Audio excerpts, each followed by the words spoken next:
내가 정말 죄인이라는 것을 내가 깨닫냐고. 상대방이 깨닫게 해주는 게 아니라 내가 깨닫고 죄에서 돌이켜서 하나님 예수 그리스도 앞에 딱 나와서 엎드려서 나는 죄인이라는 것을 내 입으로 내 마음으로 주님을 믿고 하나님은 나의 죄 문제를 위해서 십자가에서 물과 피를 아낌없이 쏟으셨다는. 쏟기만 했습니까? 쏟는데 그냥 쏟으십니까? 네?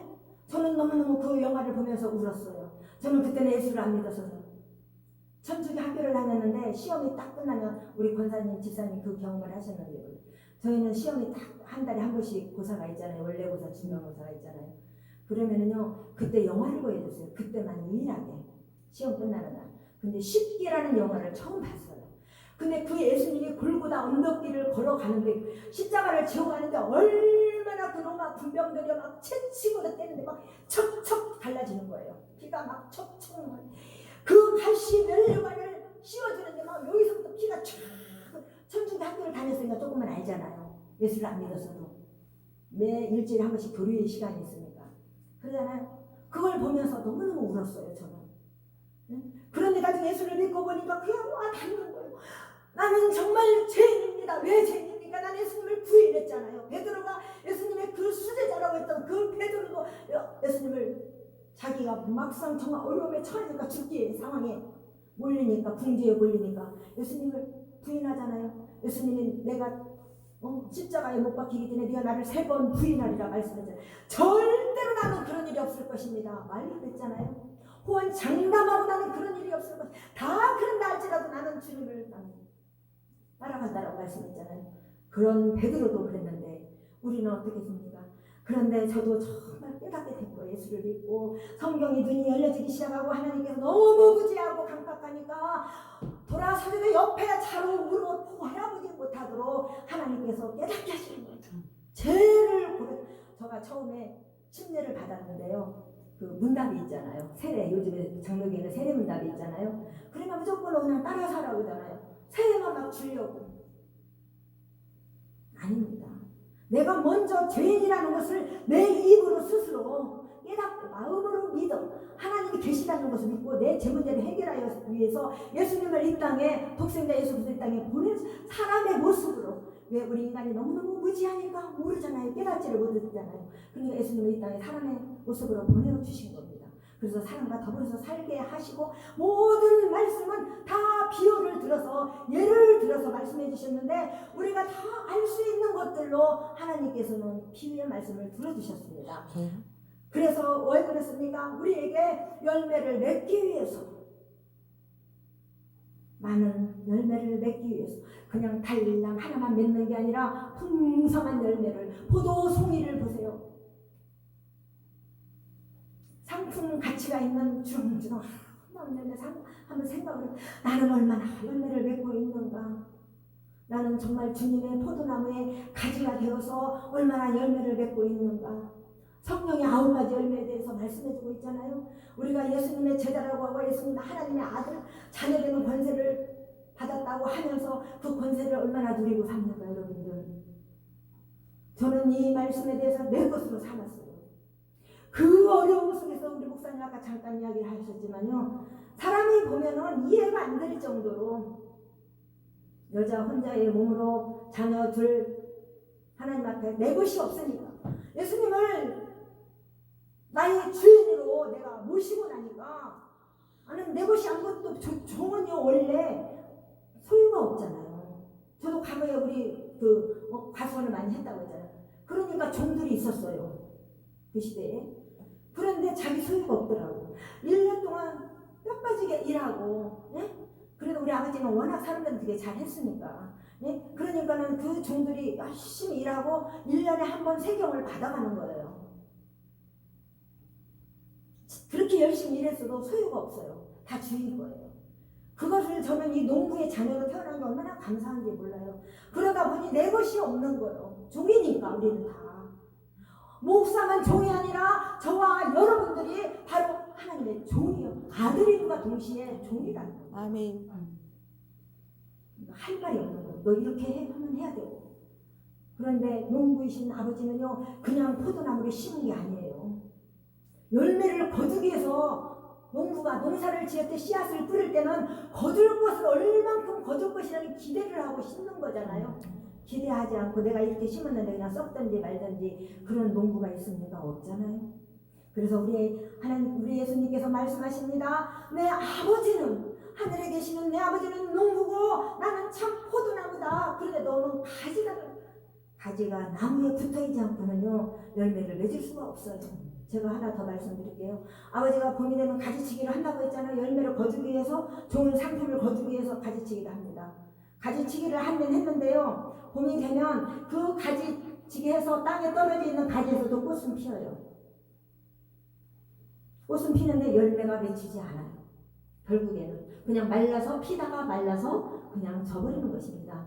그런데 나무에 붙어있는 가지는 꽃을 피우고 잎을 띄우고 열매를 맺더라 이 말입니다. 아멘. 그런데 가지가 또 그 가지가 좋지 않잖아요. 농부가 가지치기를 했는데도 좋은 가지가 안 되면 거기에 딱 붙어 있어서 영양 공급을 충분히 받아야 되는데 받지를 못하면 좋은 열매를 맺지를 못하는 거예요. 결국에는 어때요? 그 과일을 다 상품 가치가 없으니까 그냥 쓰레기로 버리는 겁니다. 아니면 이웃들을 다 나눠주고 다니는 거라 아버지가 다. 저는 그런 환경 속에서 자라왔습니다. 그래서 이 말씀이 더 내게 와 닿는 거예요. 그래서 이게 바로 뭐냐? 밖에 버리고 제거해서 버리시고, 그런데 무른 열매를 맺는 가지는 더 열매를 맺게 하려고 그것을 깨끗게 하시느니라. 이게 무슨 말씀일까요? 깨끗게 한다는 열매를 더 맺게 하기 위해서 농부는 꽃이 피기 전에 소독을 합니다. 그래서 벌레, 해충들이 없도록 미리 다 약을 치는 거예요. 깨끗하게 하는 거예요. 그렇다면 우리는 뭡니까? 포도나무인 예수님 앞에 딱 우리가 가진 우리는 붙어 있어서 우리가 어떻게 됩니까? 좋은 열매를 맺기 위해서는 우리가 깨끗이 해야 된다는 게 회개를 말하는 거예요. 좋은 열매를 맺기 위해서는 우리는 끊임없이 회개해야 돼요. 하나님이 이미 우리 죄를 용서해 주셨죠? 예수님의 십자가를 통해서, 보혈의 피를 통해서 우리를 씻어 주셨습니다. 이거는 원죄예요. 우리는 끊임없이 죄를 지을 수가 있어요. 죄 안 짓고 삽니까? 저도 거룩한 것 같지만 노력은 많이 해요. 그러나 수시로 죄를 지어요. 잘 때 침대에 다 누워서 하루를 일과를 뒤돌아보면 이것도 하나님 보시기에 참 부끄럽고, 이것도 하나님 앞에 부끄럽고, 행동, 언어, 우리 하나님께서는 열매를 좋은 열매, 풍성한 열매를 맺기를 원하시는데 그 열매가 다 무엇인가? 갈라디아서 5장 22절에 있는 말씀, 성령의 9가지 열매에 대해서 말씀을 하고 있습니다. 그 중에 뭡니까? 첫 번째 사랑이잖아요. 우리 예수님께서 우리에게 계명을 주셨습니다. 14장에서 보면 우리 예수님이 승천하시기 전에 제자들에게 말씀합니다. 제자들이 물으니까 내가 너희에게 이미 하나님께서 계명을 주셨잖아요. 그렇죠? 모세를 통해서 10계명을 주셨잖아요. 그런데 우리가 지켜야 될 것은 모든 것이 이 성경 66권 전체를 딱 짜서 비틀어서 짜면 엑기스가 뭐가 나올까요? 사랑 하나입니다. 아멘. 예수님이 우리를, 저와 여러분들을 사랑하셨기 때문에 얼마나 사랑하면 십자가에서 물과 피를 다 그 채찍과 다시 면류관을 쓰면서 그 골고다 언덕이를 말없이 우리는 한 대만 때려도 아파서 죽는다고 왜 때리냐고 난리잖아요. 그렇죠? 자녀들을 키워봤으니까 알잖아요. 네? 그렇잖아요. 그런데 우리 예수님은 말없이 그냥 그거를 다 맞으면서 가셨습니다. 우리를 위해서, 우리 죄를 위해서. 그러면서 뭐라고 말씀하십니까? 다시 너희에게 계명을 주는데, 그게 새 계명을 주는데 내 이웃을 내 몸과 같이 사랑하라는 겁니다. 이 열매를 우리가 맺어야 될 줄로 믿습니다. 아멘. 사랑, 입으로만 사랑하는 거 사랑이 아닙니다. 우리는 실천하는 거예요. 행동으로 옮기는 겁니다. 아멘. 거기까지 해야 되는 거예요. 행함에 이르는 믿음. 행함이 없는 믿음은 죽은 것과 같다고 했어요. 우리가 살아있는 것 같으나 죽은 것과 같습니다. 가지에 붙어있는 것 같으나 열매를 못 맺는 그런 가지가 똑같습니다. 우리가 예수를 믿었다고 하면서도, 나는 주님의 자녀라고 하면서도 내 이웃을 내 몸과 같이 사랑하라고 했는데, 수십 년 모태 신앙이었던 권사님 한 분이 저희 교회에 우리 교회 권사님이 아니시죠. 다른 교회 권사님이신데 교회가 가까우니까 수요 예배는 꼭 저희 교회 와서 예배를 드리십니다. 교회 설립한 그날 첫 번째 기도의 동역자가 된 겁니다. 장로님 권사님 그 부부가. 그랬는데 그 권사님이 하시는, 제가 교회 떠나오기 전에 하시는, 밤에 12시까지 예배 마치고 몇 시간을 상담을 하는데 하나님이 그 권사님을 치유를 하시는데요. 저는 몰랐지요. 권사님, 장로님이니까 교회 안에서는 거룩하잖아요. 제가 볼 때도 거룩하잖아요. 사람은 영혼을 보지만 우리 주님은 중심을 보신다. 아멘. 우리가 어떤 생각을 하고 있는지 우리의 마음을 보시는 거예요. 그렇기 때문에 이 마음이 어디가 있습니까? 여기 중앙에 있잖아요. 그래서 우리 주님은 우리의 중심을 보신다. 그렇기 때문에 마음으로 믿어. 마음으로 먼저 믿고 그럼 나의 주인으로 고백을 하고 영을 모셔드려야 돼. 예수님을 나의 주인으로. 그 다음에 입으로 시인하는 거예요. 나의 주인이라고 시인하는 거예요. 여기까지 해야 됩니다. 나이가 죄인이라는 것을 고백하고 마음으로 예수님이 내 문제를 해결해 주시기 위해서 십자가에서 죽으셨구나. 이거를 믿고 입으로 시인할 때 나의 주인으로 고백을 해야 됩니다. 그런데 어떻습니까? 그냥 시켜서 따라서 하잖아요. 그러니까 심지어 권사님이 임종하기 직전에 분명히 이분이 영접을 안 한 것 같아요. 권사님인데 전화가 왔어요. 저 아는 집사님이신데요. 저는 과거에 신방을 너무너무 많이 다녔기 때문에 임종하는 예배를 얼마나 많이 다녔는지 몰라요. 제가 목회자가 되면서 하나님 앞에 그 눈물로 기도한 게 그거예요. 마지막 강도가 있잖아요. 두 강도가 있었잖아요. 예수님이 십자가에 죽으실 때. 그런데 그 두 강도가 있어요. 한 강도는 구원받았잖아요. 근데 어때요? 그 마지막 죽음에 앞두고 구원받은 사람이잖아요. 그런데 내가 신방을 다녀보니 과거에 집사 시절에 신방을 예수 믿으면서부터 신방을 다니다 보니까 얼마나 정말 임종 예배를 얼마나 수없이 다녔는지 그 강도처럼 마지막에 구원받고 가는 사람들도 있어요. 그런데 오늘 이 시대가 변해가지고 어떻습니까? 없잖아요. 다 장례식장에서 병원에서 이 산소마스크로 있다가 마지막에 구원시켜서 이게 안타까운 실정이에요. 심지어 저의 친구 아버님 84세에 위암 말리기 수술을 받았습니다. 들어가기 직전에 예수병원에서 전주 예수병원에서 수술 들어가기 전에 계속 전화로 기도했습니다. 기적이 일어났죠. 5년 동안 하나님의 생명을 연장해 주셔서 그가 구원받고 주님의 일 하다못해 성전에 가서 휴지 하나라도 지으세요. 하늘나라에는 생명책에 우리 이름에 기록이 되어 있지만 우리가 행위로 구원받는 것은 아니에요. 그러나 행위책이 있습니다. 그걸 가지고 우리에게 상급을 주시는 거예요. 그래서 그 아버님한테 제가 그랬어요. 아버님, 이렇게 하나님이 기적적으로 아버님을 이렇게 살려주셨는데 이제는 병원에서 소생할 수가 없다고 그랬어요. 근데 기도했어요. 근데 하나님이 기적을 했어요. 수술을 10몇 시간을 하고 2, 3일 후에 깨어날 것이다. 가족들에게 염려하지 말라. 2, 3일이 되어야 될 것이다. 기력이 없으니까 깨어나기가 두개 깨어날 것이다. 근데 기도했잖아요. 그냥 몇 시간 만에 그냥 일반 병실로 이긴 거예요. 수술하고. 그리고 나서 그가 영혼의 구원을 받기 시작하는, 구원을 이미 받은 거예요. 그래서 계속적으로 제 문제를 놓고 기도하고 입으로 시인하게 하고 본인 입으로 그렇게 하고 이제 어때요? 천국에 우리는 가야 되는데 하나님 앞에 가야 되는데 우리는 누구도 아까 이장님한테도 말씀했듯이 우리가 이 땅에 사는 동안 내가 가고 오래 천년만년 살 것 같아도 나의 생명의 주권자이신 오직 그분만이 아시는 거예요. 아멘. 내가 죽고 싶다고 해서 죽어지는 게 아닙니다. 그렇잖아요? 그날 갔을 때에 하나님 앞에 섰을 때에 우리는 그 행위가 있어야만이 그거를 가지고 상을 주신다는 거예요. 금메달, 은메달, 동메달이 있듯이 우리가 함께 운동장에서 경기를 하지만 수년간 어려서부터 이렇게 싸워오잖아요. 올림픽 선수들을 보면요. 그런데 상 받는 유일하게 금메달은 하나잖아요. 그렇죠? 오늘 그게 마찬가지예요. 성도들은 엄청 무수히 많이 있어도 하나님의 그 구원의 날, 그 천국에 들어가서 상을 받는 자는 몇 명 안 된다는 것을 우리는 기억해야 됩니다. 아멘. 여러분들 거저 그냥 교회 내가 위로받기 위해서 평안하니까 교회 가면 이게 아닌 거예요. 하나님이 나에게 건강 주셨을 때에 열매를 맺혀야 되죠. 그 열매가 뭡니까? 사랑의 열매를 맺혀야 돼요.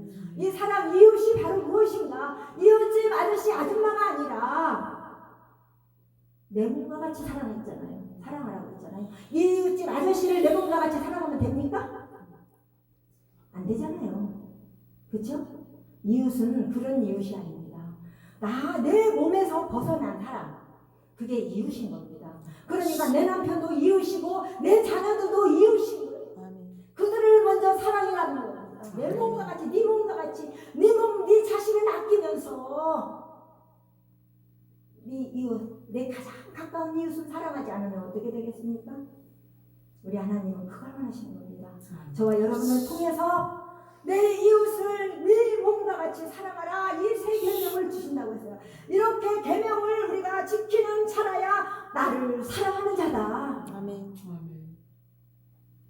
여러분들 오늘 밤에 저는 모르겠어요. 오늘 목사님 소개했지만 잠깐 그 식사 시간에 만났지만 이 만남이 어떻게 이 시간까지 이렇게 오래 갈 수 있습니까? 아주 가까운 친구도 아닌데 그렇잖아요. 반드시 하나님께서는 여러분들에게 생명의 말씀을 통해서 열매를 맺기를 원하시는 것입니다. 아멘. 그 열매가 바로 뭐냐? 성령의 9가지 열매 중에서 사랑, 제일은 사랑이다. 아멘. 사랑만 가지면은 무조건 다 덮을 수가 있다라는 거예요. 아멘. 남편도 자녀도 다 내 것이 아니잖아요. 하나님의 나라를 건설해 나가기 위해서 동역자로, 돕는 자로 하나님께서 붙여주신 겁니다. 자녀는 내 것이 아닙니다. 성경 말씀에 구약 속에 하나님의 사람을 창조하시고 말씀하셨잖아요. 태의 열매는 뭡니까? 기업이요 상급이라고 했어요. 우리 그게 축복인 거예요. 우리 여자로 태어난 거예요. 자녀를 생산할 수 있는 거. 죄송합니다. 우리 권사님 자녀들 있지요? 네, 얼마나 이게 축복인지 몰라요. 거저 되어지는 게 아닙니다. 아무나 다 되어지는 게 아니잖아요. 여자로서 결혼을 했어도 자녀 없는 사람들이 있잖아요. 그러면 태의 기업이요 상급이라고 했습니다. 이 기업이 어떤 겁니까? 세상의 기업도 잘 되어야 사장님이 오너가 좋아하잖아요. 좋아서 보너스를 막 주잖아요. 그렇듯이 우리의 기업인 자녀가 기업이라고 했는데 이 자녀들을 위해서 그럼 우리는 어떻게 살아야 됩니까? 사랑을 해야죠. 그냥 입으로 쪽쪽 빨고 뭐 해달라면 막 주고 보너스를 주고 용돈을 더 주고 이게 사랑이 아닙니다. 하나님의 말씀으로 언제나 서나 길을 가나 잘 때도 하나님의 말씀을 계속 끊임없이 가르치라는 겁니다. 유대인들은 어때요? 머리에다 표를 삼자니 말씀, 이마에 말씀을 붙이고 다니잖아요. 팔에다 팔찌에다가 말씀을 새기면서 다니잖아요. 왜? 잊어버리지 말라고. 근데 하나님을 사랑하라고 했는데 어떻게 사랑할 것인가? 입으로는 주님을 사랑한다고 하면서 얼마나 사랑합니까? 사랑한다고 하면서 우리 주님께서 사랑을 말씀해 주셨잖아요. 사랑에 대해서 마음을 다하고 뜻을 다하고 성품을 다하여 주 하나님을 사랑하라고. 그렇게까지 했을 때 주님을 사랑하는 거예요. 입으로만 주님 사랑합니다, 내가 주님을 사랑하는데 주님이 아십니다가 아니라 마음을 다 해야 돼요.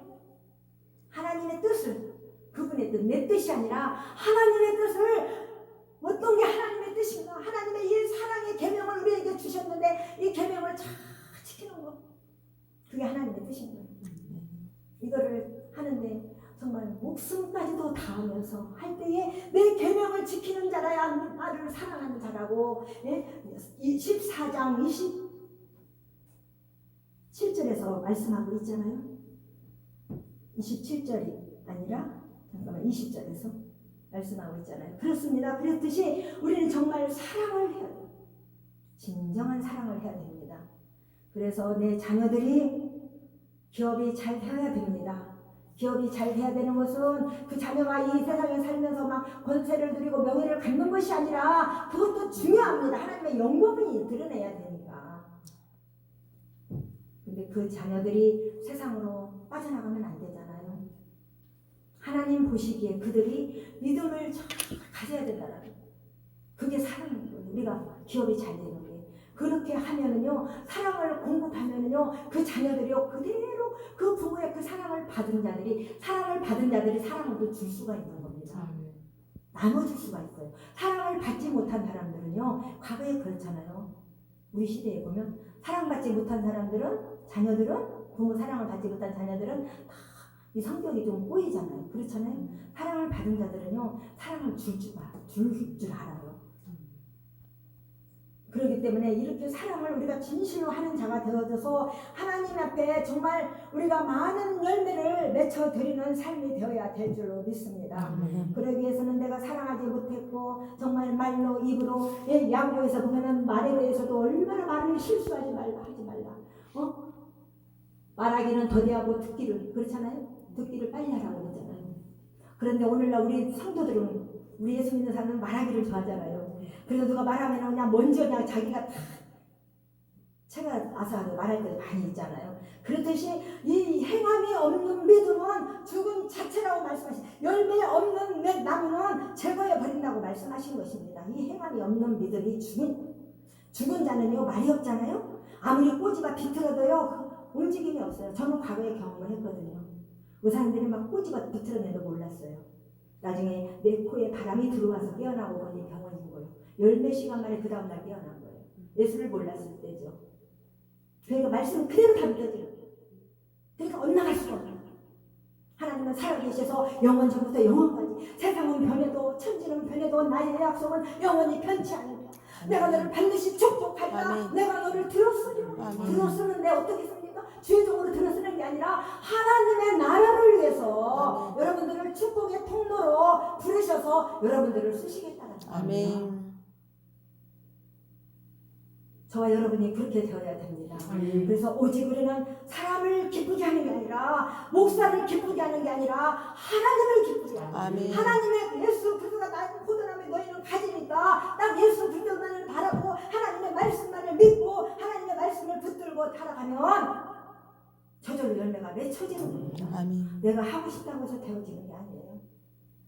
열매가 맺혀지는 겁니다. 그래서 부모는 자녀들의 거울이 되잖아요. 그 자녀를